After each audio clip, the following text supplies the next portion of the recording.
This is Dr. Gigi Sabbat, and you're listening into the Walk With Me podcast. My guest today is Andy. Welcome to the show. Thank you, Dr. Gigi. It's so nice to be here. Appreciate the opportunity. Likewise, such an honor to have you here. Now, can you start off by telling us a little bit more about you and where are you from, Andy? You bet. Yeah, I'm kind of in a unique little neck of the woods here. I'm in Colorado, and people think, "Oh, Colorado, you're in Denver." I'm like, "No, I'm actually 8 hours from Denver, but still in the same state." So we'll just jump right into this fun little board because it's a perfect opportunity to do this right here. Whoops, making a little mess there.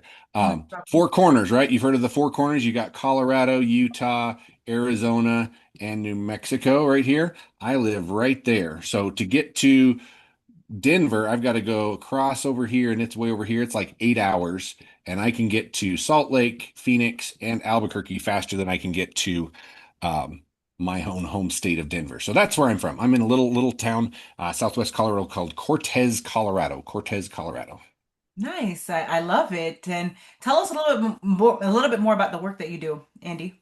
Yeah, so I was born and raised in this little town, and I knew very early on that I wanted to be a teacher. I actually was at a youth camp. I think it was my junior year, and the whole week talking about what's God's will for your life. What do you want? What does God want you to do? And people are getting called into mission work and this kind of stuff. And I felt kind of left out, like I was on the third or second to last night, and didn't have like this lightning moment of like, hey, God saying, this is what I want you to do. And I don't remember exactly how it was worded, but it was basically like, if you've always felt called into XYZ, that could be God. You might have already had this question answered for yourself. So that was like confirmation in my spirit, like, yes, you need to be a teacher. So from that moment on, I've been on a path of education that has taken me into school. That's what my undergrad was in, was a bachelor's in elementary education, got a minor in music. And then when I started teaching back in my hometown, the first year I went back and got my admin license. So I got my master's in leadership. So thought at this point I would be a principal or superintendent and something like that. I've done a couple admin jobs, but along the way, I really got invested and interested in technology. So I actually left the schools to be a technology integration specialist and train and support and sell technology into schools. And one of our main clients was JROTC. So it's like high school military programs. And there's like 500,000 cadets all across the country. And our technology was in all of their classrooms. And I would travel all over the country, training instructors on how to use that, best practices, that kind of stuff. So, this is a long story. I apologize if this is That's a okay. long No. introduction. No, Um, you're good. so left the schools, went into this educational technology company, ended up buying that company a few years ago. So I still own and operate Interactive Learning, been around for 20 years. And then the last couple of years, still on the education journey, but a little bit of a pivot. I've been working with people on their finances. And because I have a heart to help people and give them hope, I found this great opportunity to help people understand their finances better, help them get out of debt far faster than they ever could on their own, and give them hope back, which is always just a really good feeling to help people kind of lift that weight of like, I'm always going to be in debt, I'll never retire, like all of these things, because finances are just stressful and money is hard right now. Being able to be an avenue or a vehicle to help people see that there's a way out and there's a way to build wealth and live with a legacy with your kiddos. So it's been a long, winding journey, I guess, is the short version of where I've been and all the things I've done. I love it. Well, we have common ground because I have a financial background as well, Okay. as you're aware, as well as political science, pre-law, Yeah. sociology, and law as well, as we Mhm. chatted about. But what message do you have for an individual who may want to enter the financial industry as well or has a passion in regards to finances? Um, well, I mean, you asked what my message would be. I would say, find something that you are passionate about and passionate about helping people. I think that Yes. the finance industry, there is I wouldn't even call it a misnomer, but there is definitely kind of a feeling that anybody in finance is just they're money hungry, they're out to, make a buck off of other people and that kind of stuff. I'm not saying that those people don't exist. I would say, if I were recommending a path and this kind of stuff, I would say if you want to help, if numbers make sense to you, you like to help people, you like to see those light bulb moments, you like to walk with them through this path to help them from ideas to application to follow through and this kind of stuff, and just walk with them along that journey and be that guide for them. There is money to be made. It's one of those things. How does that saying go? Like, the bigger problem you solve, the more you can get compensated for that. So when you're helping people save $200,000 or earn $1 million, the compensation will be, equivalent to the value that you provide. But I would say make sure that if you're getting into something like that, do it for the right reasons. Do it because you want to help people and you want to use your skills and gifts in a way that would make a difference for other people. I love it. And what does leadership mean to you, Andy? Oh, it means a lot of things. I think the first word that comes to my head when you say leadership is like situational. I think that people sometimes paint a broad scope of like leadership is this, it's authoritarian, it's democratic or whatever the case is. I think situational leadership is probably a thing that's lacking in this world. Kind of read the room, read the situation. Not that you have to, what's the word? Not that you have to adapt or let go of what matters to you, but understand in a certain situation, a hammer may not be needed in this situation. So find the tool in your toolbox that makes sense to help meet that person. Obviously, there's influence in that idea of leadership is, developing influence and helping people, lead them down the right path. So I would say it is a gift, but it is not something that you don't have to work at, and very much or definitely don't take it for granted. The power and the influence that you have over people. Use that for good. I guess not to get too weird, but use your power for good. Right, with great responsibility comes great power, or whatever that saying is. Yes, well said. And speaking of meeting people where they are, it has me thinking about a word of the year. And my word of the year, serve. What's your word of the year every Hmm. year, Andy? Or do you change it? What's your word of the year this year? Yeah, I love that. Serves a good one. A Thanks. word that that has stuck with me for quite a while is empower. And you see that across a couple of my different brands, if you want to call that. I've got a podcast called Empowered Learning. Again, hearing my backstory, that makes sense, right? We want to empower learners, we want to empower teachers and administrators, all of that. So empower in that sense.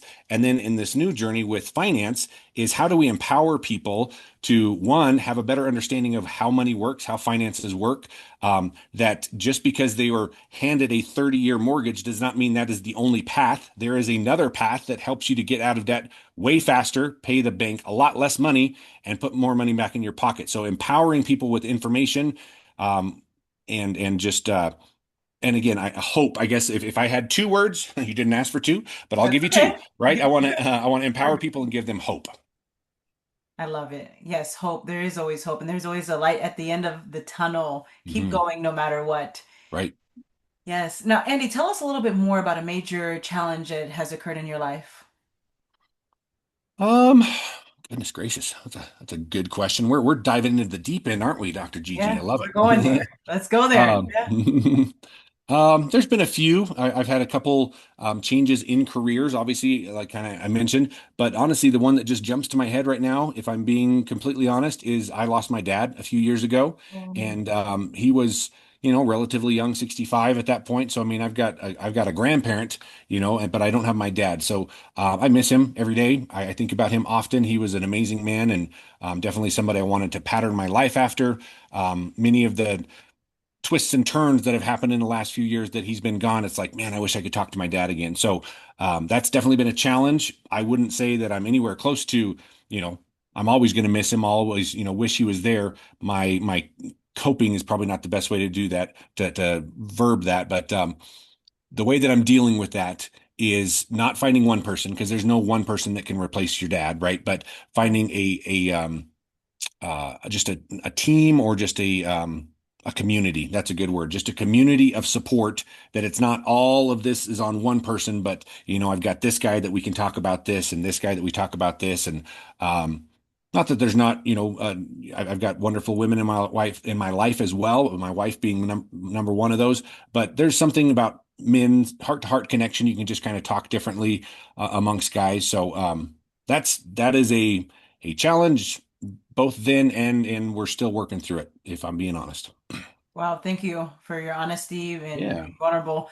And speaking of losing a loved one, right, or a loved one passing away, my great aunt, Mommy Yu, she passed away. So this picture is in my office. I'm in my office right now. It's the studio. Mhm. But anyhow, yeah, Mommy Yu, dear to my heart, and always will be in my heart.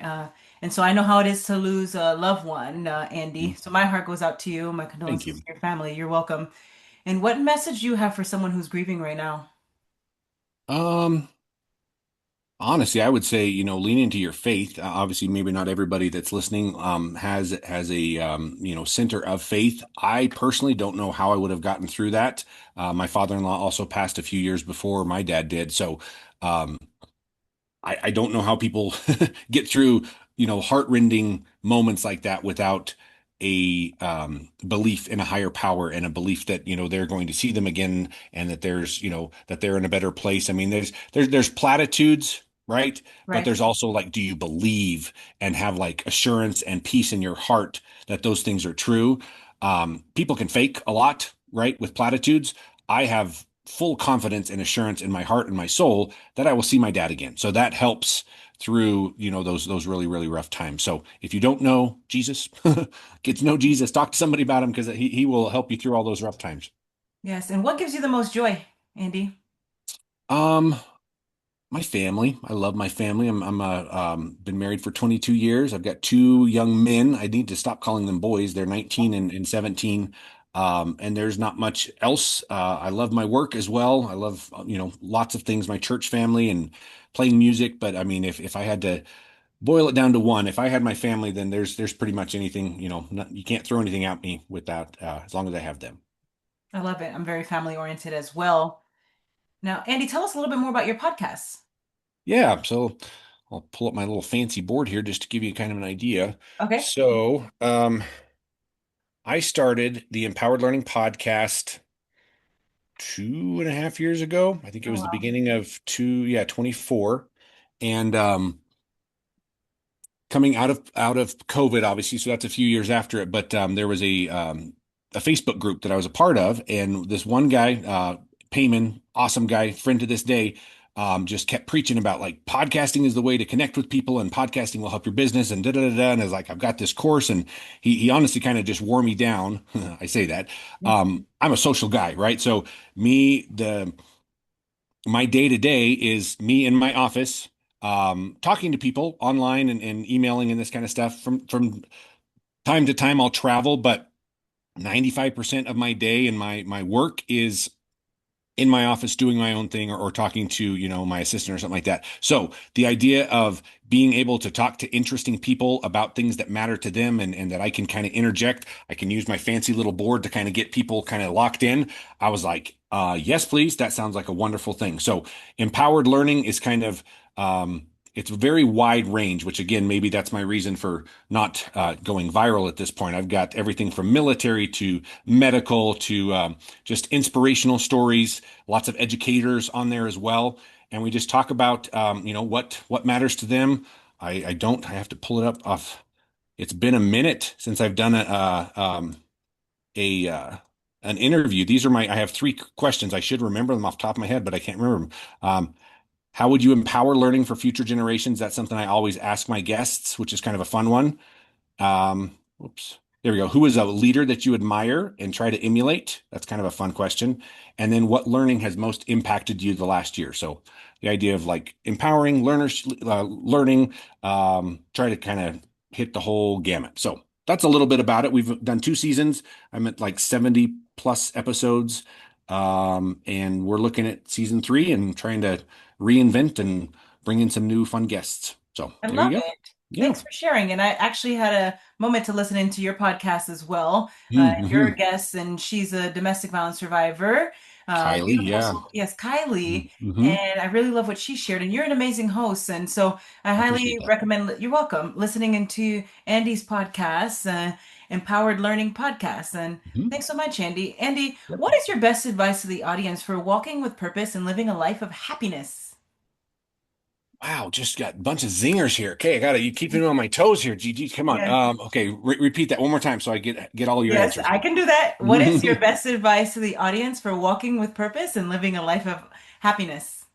Okay, walking with purpose. Yes, and living a life of happiness. Yes, yeah, yeah. I can't forget the second part there. Yeah.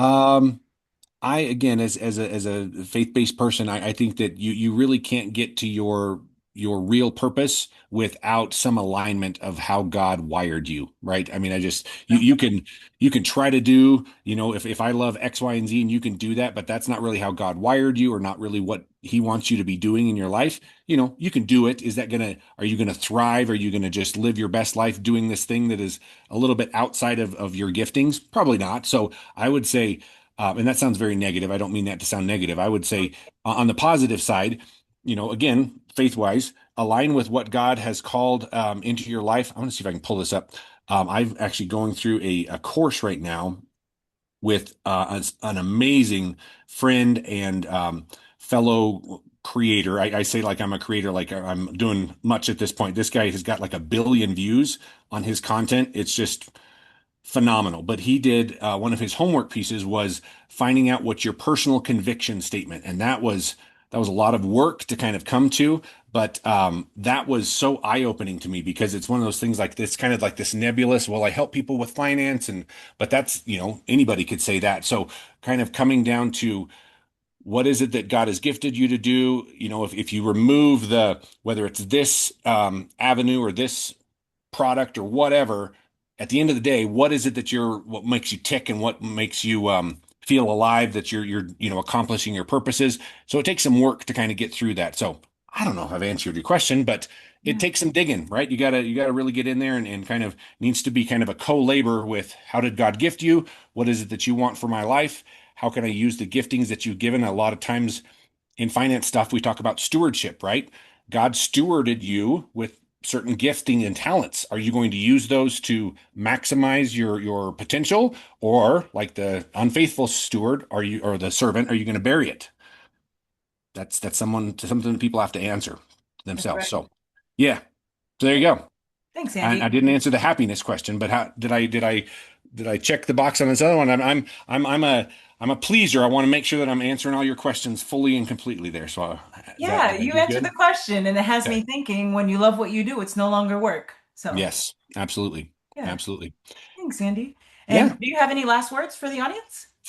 Um, I would say, I mean, we've covered so many things. I'm not even sure which way to segue. Like, I would love to. I'm always looking to connect with people. Let's just put it that way, right? I've got quite a few different things. We didn't even talk about the businesses at great length as far as what it is that I do. But anything technology wise or finance wise, especially finance wise, I'm very passionate about that just because we come at it from a very different angle. We help people to try to shortcut.